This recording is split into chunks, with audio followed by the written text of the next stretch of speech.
Hello, everybody, and welcome to another episode of Casual Caffeinated Conversations. I've got my coffee, and I'm super excited because I'm joined today with an old and dear friend of mine, Kyle Talley, who I've worked with.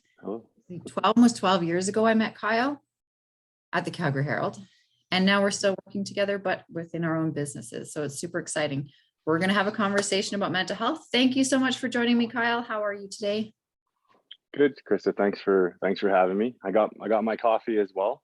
All I'm right. excited to chat today. So okay, we're gonna play a game first. So I'm gonna say one word, and you're gonna say one word back to me. The first word that comes to your mind. Are you ready?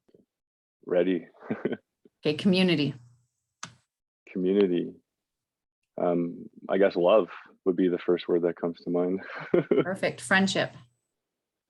Family. Happiness. Stress-free. Mental illness. Everybody. Yes, that's a great word.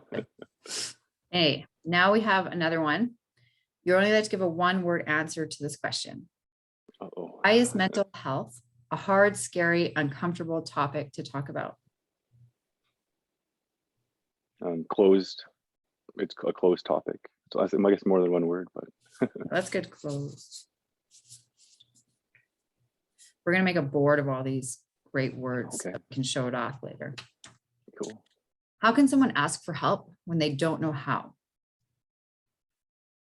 Look at your support network, or look at some of the government resources or your community resources that are out there.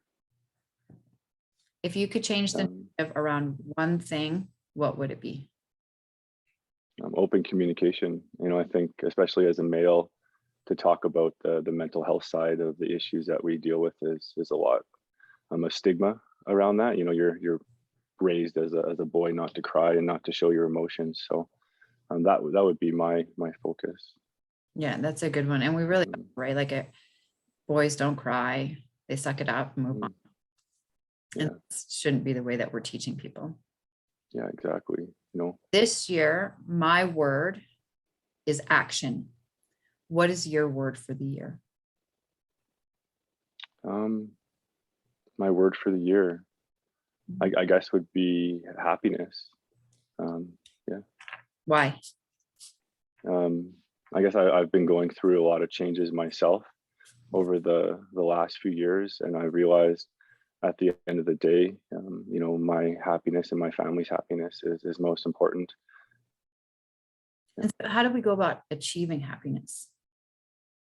I'd say, dealing with our inner demons. I think, I'll use myself as an example. COVID's been quite tough. It's been tough on the business end of things, but it's been also tough on the relationships. I've personally turned into a bit of an introvert. And so, my happiness, I guess, would be around the mental health and really just pushing myself to get back out there, not just for my mental well-being, but for my families as well. Yeah. Yeah, it's super important, right? To figure out what we need, especially through the whole pandemic and everything else that's going on. It's been hard for everyone. And I really think that the conversations we have need to keep going. We start with a mental health event in December, and now we're just pushing through. But if we don't have these conversations, nothing's going to change.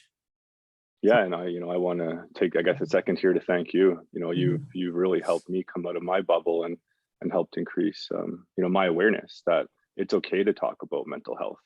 It doesn't have to be this subject that, we think about all the time and don't ask for help or don't reach out to. And, even having those scary conversations with our significant other, especially, being a man, I guess, in the relationship, you don't want to show that weakness. You want to be the support pole. But, I really learned that it's okay to open up and to be vulnerable.